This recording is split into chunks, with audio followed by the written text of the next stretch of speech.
नमस्कार विद्यार्थी मित्रांनो, ॲम्बिशन स्पर्धा परीक्षा मार्गदर्शन केंद्रामध्ये आपलं सर्वांचं स्वागत आहे. आज आपण काही इतिहासाच्या महत्त्वाच्या माहिती पाहणार आहोत, जे तुम्हाला आगामी परीक्षेच्या दृष्टीने अति महत्त्वाचे आहे. तर आपण चला सुरुवात करूया. राज्य पुनर्रचना आयोगाची स्थापना केव्हा झाली? तर राज्य पुनर्रचना आयोगाची स्थापना 29 डिसेंबर 1953 रोजी झालेली आहे. आणि या राज्य पुनर्रचना आयोगाचे जे अध्यक्ष होते ते न्यायमूर्ती फाजल अली होते. यांच्या अध्यक्षतेखाली राज्य पुनर्रचना आयोगाची स्थापना करण्यात आली. नंतर पहा, द्विभाषिक राज्याची निर्मिती संसदेने केव्हा केली?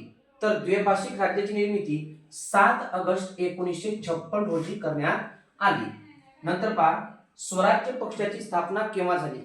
तर स्वराज्य पक्षाची स्थापना 1922 रोजी झाली. आता पहा, स्वराज्य पक्षाची स्थापना का करण्यात आली? कारण की जे असहकार चळवळ सुरू होती आणि असहकार चळवळ सुरू असताना चौरी चौरा हत्याकांड घडले आणि त्यामध्येच महात्मा गांधी यांनी असहकार चळवळ मध्येच बंद केली. त्यामुळे C.R. दास आणि मोतीलाल नेहरू यांनी स्वराज्य पक्षाची स्थापना 1922 मध्ये केली होती. नंतर पहा, महात्मा गांधी यांनी दांडी यात्रा केव्हा काढली? जे मिठाचा सत्याग्रह आहे, दांडी यात्रा, साबरमती ते दांडी हे 240 किलोमीटरचं मैलचं अंतर होतं. ती यात्रा निघाली 5 मार्च 1930 रोजी साबरमती या ठिकाणाहून निघाली आणि 5 एप्रिल 1930 रोजी दांडी येथे पोहोचले आणि 6 एप्रिल 1930 रोजी मिठाचा कायदा मोडला. नंतर दांडी ते साबरमती हे अंतर 240 मैलाचं होतं. नंतर पहा, परदेशी कापडाने भरलेल्या ट्रक समोर आत्मबलिदान कोणी केले? तर परदेशी कापडाने भरलेल्या ट्रक समोर आत्मबलिदान बाबू गेनू या तरुणाने आत्मबलिदान केले 12 डिसेंबर 1930 रोजी. नंतर पहा, पहिले वैयक्तिक सत्याग्रही कोण होते? तर पहिले वैयक्तिक सत्याग्रही विनोबा भावे होते. वर्धा येथे झालेल्या बैठकीत पहिले वैयक्तिक सत्याग्रही म्हणून 13 ऑक्टोबर 1940 रोजी विनोबा भावे हे ठरले आणि पहिले वैयक्तिक सत्याग्रही म्हणून विनोबा भावे हे ओळखल्या जाते. नंतर पहा, 1857 चे स्वातंत्र्य समर हा ग्रंथ कोणी लिहिला? 1857 चे स्वातंत्र्य समर हा ग्रंथ कोणी लिहिला? तर स्वातंत्र्यवीर सावरकर यांनी 1857 चे स्वातंत्र्य समर हा ग्रंथ लिहिला. नंतर पहा, आर्य महिला समाजाची स्थापना कोणी केली? तर पहा, आर्य महिला समाजाची स्थापना पंडिता रमाबाई यांनी रमाबाई रानडे आणि काशीबाई कानेटकर यांच्या सहकार्याने आर्य महिला समाजाची स्थापना केली. आता पंडिता रमाबाई यांनी स्थापन केलेल्या काही संस्था आपण पाहू. शारदा सदन 1889 मध्ये स्थापन केलं, मुक्ती सदन, नंतर कृपा सदन, बातमी सदन, सदानंद सदन. हे जे सदन आहे जे पंडिता रमाबाई यांनी स्थापन केलेले आहे. विचारले जाते तुम्हाला शारदा सदन, मुक्ती सदन, कृपा सदन, बातमी सदन, सदानंद सदन. आणि त्याला 1919 मध्ये सरकारने कैसर हिंद ही पदवी दिली. आता त्यांनी स्त्री धर्मनीती हा ग्रंथ लिहिला आणि the high caste Hindu woman हा ग्रंथ सुद्धा पंडिता रमाबाई यांनी लिहिलेला आहे. तर पहा, 1908 मध्ये सेवा सदनाची स्थापना कोणी केली? तर सेवा सदनाची स्थापना रमाबाई रानडे यांनी केलेली आहे. पहा, सेवा सदनाची स्थापना रमाबाई रानडे. शारदा सदन, मुक्ती सदन हे जे आहे ते आपल्या पंडिता रमाबाई यांनी केलेला आहे. हे लक्षात ठेवायचं, कारण की तुम्ही याच्यामध्ये गडबड करसाल, कारण की जो सेवा सदन आहे ते रमाबाई रानडे यांचा आहे. नंतर पहा, परदेशात जाऊन वैद्यकीय शिक्षण घेणाऱ्या पहिल्या महिला कोण? परदेशात जाऊन वैद्यकीय शिक्षण घेणाऱ्या आहे आनंदीबाई जोशी. आनंदीबाई जोशी या 1886 मध्ये परदेशात जाऊन MD झाल्या. नंतर भारतात आल्यावर आजारपणामुळे त्यांचा 1887 मध्ये मृत्यू झाला.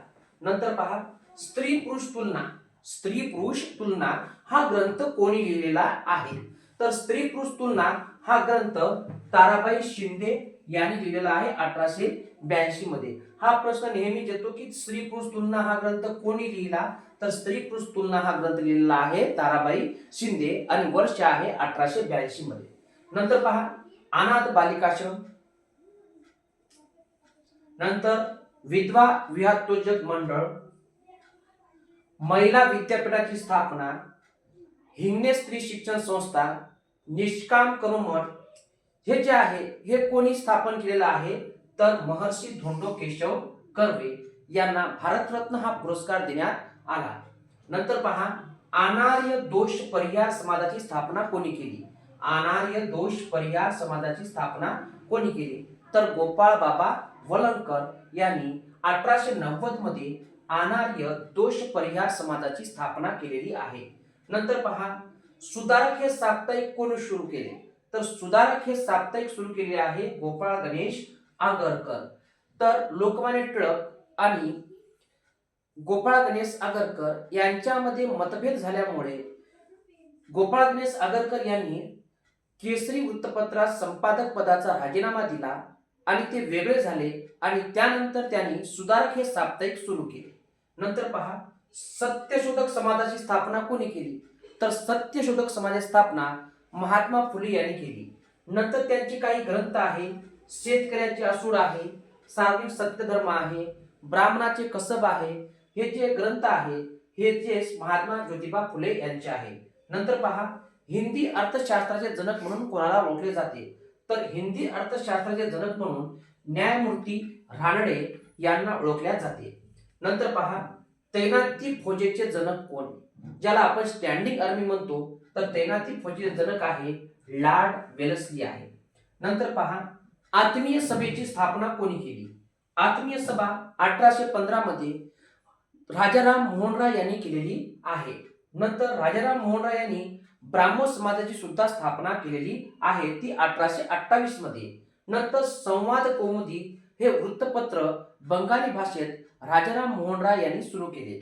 नंतर मिरत उल अखबार हे जे वृत्तपत्र आहे तर हे सुद्धा राजाराम मोहन राय यांनी सुरू केलेले आहे.